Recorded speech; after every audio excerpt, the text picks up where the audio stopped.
The encrypted phone in the Kremlin rang at 2:34 a.m. Moscow time. Vladimir Putin was already awake. Insomnia had been his constant companion since the start of what Russian intelligence was calling America's hemispheric war. But the voice on the other end brought news that made the Russian president smile for the first time in weeks. Vladimir Vladimirovich, you need to hear this recording immediately. What recording? The emergency NATO Council meeting. 15 minutes ago, the Americans weren't invited. For the first time in NATO's 77-year history, the alliance was holding crisis meetings to discuss how to defend against its own dominant member. Putin leaned back in his chair, staring at the wall map that had guided Russian strategy for 2 decades. Every NATO base, every alliance choke point, every vulnerability in Western defenses meticulously marked in red. America had just handed Russia the greatest strategic gift in modern history, the self-destruction of the Western alliance. I've spent 30 years studying the rise and fall of military alliances. I've watched the Warsaw Pact collapse as Soviet power receded. I've analyzed how NATO expanded eastward as Russian influence waned. But I've never witnessed the moment when the world's most successful military alliance begins to devour itself from within. That moment was happening right now. As European capitals frantically calculated whether they could survive without American protection, Putin was quietly mobilizing Russian assets for the most audacious strategic gambit since the Cold War, the exploitation of NATO's existential crisis to reclaim Russian dominance in Eastern Europe. While America was conquering Latin America, Russia was preparing to reconquer Europe. The recording that changed everything. Picture this. In a secure bunker beneath NATO headquarters in Brussels, the representatives of 26 European nations were gathered for an emergency meeting that violated every protocol the alliance had ever established. The United States, NATO's founding member and dominant military power, was not invited. The topic, how to respond to American threats against Danish territory without triggering the complete collapse of Western security. But Putin had been listening to every word. Russian electronic warfare capabilities, systems that most Western intelligence agencies thought were still theoretical, had penetrated NATO's most secure communications. Every panic discussion, every strategic disagreement, every admission of European weakness was being recorded in Moscow. Putin knew exactly how fractured the alliance had become. They're debating whether to invoke Article 5 against the Americans, his intelligence chief reported. The Germans are refusing, the British are wavering, the French want to call an emergency EU summit. Complete chaos. Putin's response was swift and calculating. How long before they realize they can't defend themselves without us? The answer was becoming clear not long. Putin's strategic masterstroke. For 20 years, Putin had been trying to break NATO through external pressure, hybrid warfare in the Baltics, cyber attacks on alliance infrastructure, military provocations designed to test Western resolve. None of it had worked. NATO remained unified in its opposition to Russian expansion. But Trump's Greenland crisis had accomplished what decades of Russian strategy couldn't. It had turned NATO's greatest strength, American military dominance, into its greatest vulnerability. America was no longer NATO's protector. America was NATO's threat. Putin understood the implications immediately. European countries couldn't defend themselves against American pressure. They couldn't defend themselves against Russian expansion, and now they had to choose between American dominance and Russian partnership. For the first time since 1991, Europe needed Russia more than Russia needed Europe. Putin's strategy was elegantly simple. Offer European countries the one thing America couldn't provide: protection from American aggression. We will position our forces to guarantee the territorial integrity of any European nation threatened by external powers, Putin announced in an address that sent shockwaves through Western capitals. Everyone understood who the external power was. The Polish panic. Poland, NATO's most committed Eastern European member, found itself in an impossible position that revealed the alliance's fundamental contradiction. For 30 years, Poland had oriented its entire foreign policy around protection from Russian expansion. They'd hosted American troops, bought American weapons, and supported American interventions around the world specifically to maintain American security guarantees. Now, America was threatening to tear apart the alliance that protected Poland. Polish intelligence services were intercepting increasingly frantic communications between Warsaw and other European capitals. The message was consistent and terrifying. If America destroyed NATO by attacking Greenland, Poland would be left defenseless against Russian expansion. But Putin's offer of protection created an even worse dilemma: accept Russian security guarantees and become a Russian satellite, or maintain loyalty to an America that might abandon them entirely. Polish President Andrzej Duda was facing the choice his predecessors thought they'd never have to make again: Russia or the West. According to diplomatic sources who spoke to me on condition of anonymity, emergency meetings in Warsaw had become exercises in strategic despair. Military officials were briefing political leaders on scenarios that read like historical nightmares. Scenario 1. America destroys NATO by attacking Greenland. Poland faces Russian pressure without alliance protection. Scenario 2. Poland joins European resistance to American aggression. America withdraws all support, leaving Poland vulnerable to Russian expansion. Scenario 3. Poland accepts Russian protection against American pressure. Poland becomes a Russian puppet state. Every option led to the same conclusion, the end of Polish independence. Inside the Kremlin war room, Russian military planners were working around the clock on what they called Operation Reconstruction, the systematic exploitation of NATO's collapse to restore Russian influence in Eastern Europe. The strategy was more sophisticated than simple military expansion. Putin had learned from his failures in Ukraine. Direct invasion created unified Western resistance. Better to present Russian expansion as protection against American aggression. Liberation, not conquest. The Americans are forcing European countries to choose between their territorial integrity and their alliance commitments. Putin told his Security Council, we simply offer them a third option, Russian protection. The military preparations were extensive but carefully calibrated. Russian forces were positioning in Belarus, Kaliningrad, and along the Ukrainian border, not for immediate invasion, but to create the impression that Russian protection was both necessary and available.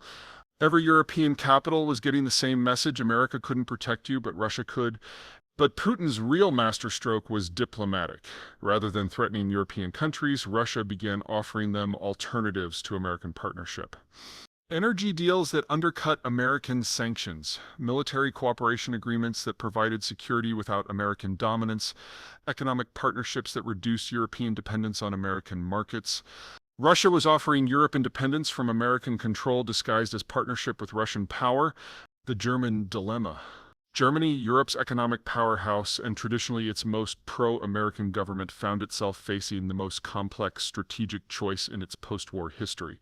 For 75 years, German strategy had been built around American protection and Atlantic partnership. German industrial power had been channeled through American-dominated alliance structures. German foreign policy had been subordinated to American strategic objectives. Trump's Greenland threats shattered that entire strategic framework. German Chancellor Friedrich Merz was reportedly holding emergency consultations with former chancellors and senior military officials about scenarios that seemed impossible just weeks earlier. Could Germany defend itself without American protection? Could Germany maintain its industrial economy without American markets? Could Germany survive in a world where America was an adversary rather than an ally? The answers were devastating to German strategic assumptions. Germany's military had been deliberately weakened to maintain dependence on American protection. Germany's economy was deeply integrated with American financial systems. Germany's energy needs had been designed around American-dominated supply chains. Germany was more vulnerable to American pressure than any country except those America was directly threatening. But Russian offers of partnership created an alternative that German leaders found increasingly attractive: energy independence through Russian supply, military protection through Russian guarantees, and economic partnership through Russian markets. Putin was offering Germany what America was threatening to take away: sovereignty. The French calculation. France, traditionally the most independent-minded NATO member, saw opportunity in the alliance's crisis that other European countries missed. For decades, French presidents had advocated for European strategic autonomy, reduced dependence on American protection, and increased European capacity for independent action. Trump's threats had made that abstract concept an immediate necessity. America was forcing Europe to become strategically independent, whether it wanted to or not. President Emmanuel Macron was reportedly in constant communication with Putin about scenarios for European-Russian cooperation that would reduce both American and Russian threats to European security. Not alliance with Russia against America, but European independence from both superpowers. The French strategy was characteristically ambitious: use the NATO crisis to create a European defense structure that could defend against both American pressure and Russian expansion. But Russian intelligence was intercepting French communications and understood exactly what Macron was attempting. European strategic independence would require Russian cooperation, and Putin was willing to provide that cooperation at a price. Russian support for European independence from America in exchange for European acceptance of Russian influence in traditional Russian spheres. France could have its strategic autonomy, but only if it acknowledged Russian dominance in Eastern Europe. Putin was willing to trade Western Europe for Eastern Europe. The British betrayal. Britain, America's closest ally and traditional supporter, delivered perhaps the most devastating blow to American credibility through what it didn't say. When asked directly whether Britain would defend Denmark against American aggression, Prime Minister Keir Starmer offered only diplomatic language about territorial integrity and international law. No commitment to defend a NATO ally against American attack.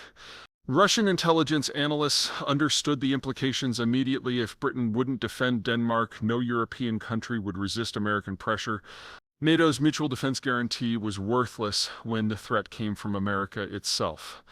But Britain's refusal to confront America created an opening that Putin exploited brilliantly. He offered British political leaders exactly what they'd lost after Brexit: global relevance through partnership with a major power. Russian partnership could restore British global influence that American partnership had failed to maintain. Behind closed doors, British intelligence services were reportedly exploring Russian offers of cooperation against what Moscow was now calling American imperial expansion. America's closest ally was considering partnership with America's greatest rival. The betrayal wasn't military. Britain couldn't fight America. The betrayal was psychological. Britain was no longer willing to sacrifice British interests for American strategic objectives. The special relationship was ending not with confrontation but with indifference. The rapid realignment. What happened next surprised even Putin's most optimistic projections. European countries began reaching out to Russia with requests for security consultations that would have been unthinkable weeks earlier. Not just traditional Russian partners like Hungary and Serbia, but core NATO members like Germany and France. The conversations were initially diplomatic discussions about regional security, energy cooperation, economic partnerships that could reduce European dependence on American markets. But the subtext was unmistakable. Europe was exploring alternatives to American alliance. Within 10 days of Trump's Greenland ultimatum, Putin had received formal requests for security consultations from 8 European governments. Not alliance proposals, not yet, but acknowledgments that Russian protection might be necessary if American protection became American threat. Europe was shopping for a new patron. Putin's response was masterfully calibrated: offer enough cooperation to demonstrate Russian reliability without demanding too much submission too quickly. Russia seeks partnership, not domination, became the Kremlin's message to European capitals. Whether Putin actually meant it was less important than whether European leaders believed it, and increasingly faced with American threats and Russian offers, European leaders were choosing to believe American hegemony was collapsing and Russian influence was filling the vacuum. The Ukrainian wild card. But Putin's European strategy faced one significant obstacle: Ukraine. European support for Ukraine against Russian invasion was the foundation of post-2022 European unity. Any European partnership with Russia would require abandoning Ukraine to Russian control. Putin was essentially asking Europe to choose between Ukrainian independence and European security. The choice was becoming less theoretical by the day. American threats against Greenland were combined with American pressure on European countries to reduce support for Ukraine.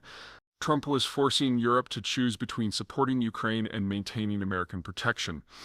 Putin understood the opportunity perfectly. America was demanding that Europe abandon Ukraine as the price of American alliance, while Russia was offering to protect Europe as the price of Ukrainian submission. For Europe, abandoning Ukraine was becoming the cost of survival, regardless of which superpower they chose. Ukrainian President Volodymyr Zelensky was reportedly in desperate communication with European leaders, trying to maintain support that was evaporating in real time. But European leaders were facing their own survival crises and had no resources left for Ukrainian concerns. Putin was offering Europe a brutal but simple deal: accept Russian control over Ukraine and Russia would protect Europe from American aggression. Ukraine's independence was becoming the price of European sovereignty. The point of no return. As I write this, Putin has positioned Russian forces along every border with NATO countries, not for invasion, but for what Moscow calls protective deployment in response to American threats to European security. Russian troops on NATO borders invited by NATO governments fearful of American pressure. The irony is almost too perfect. NATO countries were requesting Russian military presence to protect them from their own alliance leader. The Western alliance wasn't just fracturing, it was inverting. Countries that had spent decades preparing to resist Russian invasion were now preparing to resist American pressure with Russian help. Putin had achieved what 70 years of Soviet and Russian strategy couldn't accomplish: the voluntary subordination of European security to Russian influence. But the real victory wasn't military or economic, it was psychological. Putin had proven that American alliance was conditional, temporary, and potentially hostile. Russian partnership was looking increasingly reliable by comparison. European leaders who had built their careers on Atlantic Partnership were now building their survival on Russian cooperation. The post-war order wasn't just ending, it was reversing. The CLF hangar that reshapes Europe. Putin's ultimate success wasn't conquering Europe, it was making Europe choose to align with Russia as protection against American aggression. He'd turned NATO's greatest strength into Russia's greatest opportunity. But Putin's European gambit has created a new problem: success. If Russia becomes Europe's protector against American pressure, Russia becomes responsible for European security. That means Russian forces stationed across Europe, Russian influence in European politics, and Russian demands for European cooperation that could drag Russia into confrontations it wants to avoid. Putin wanted to exploit NATO's crisis, not replace American hegemony with Russian responsibility. But geopolitical vacuums don't stay empty, and Putin may have won more influence than Russia can effectively manage. The next phase of this crisis will determine whether Europe becomes a Russian sphere of influence and American possession, or something entirely new, a genuinely independent European power that can defend itself against both superpowers. But that third option requires European unity and military capacity that may no longer be possible. As Trump prepares his final ultimatum on Greenland and Putin consolidates his influence in European capitals, the continent that dominated global politics for centuries is becoming a prize to be won or lost by others. And the winner of that prize may determine whether we're witnessing the birth of a new world order or the opening moves of a war that destroys the existing world entirely. Europe's choice will be everyone's fate.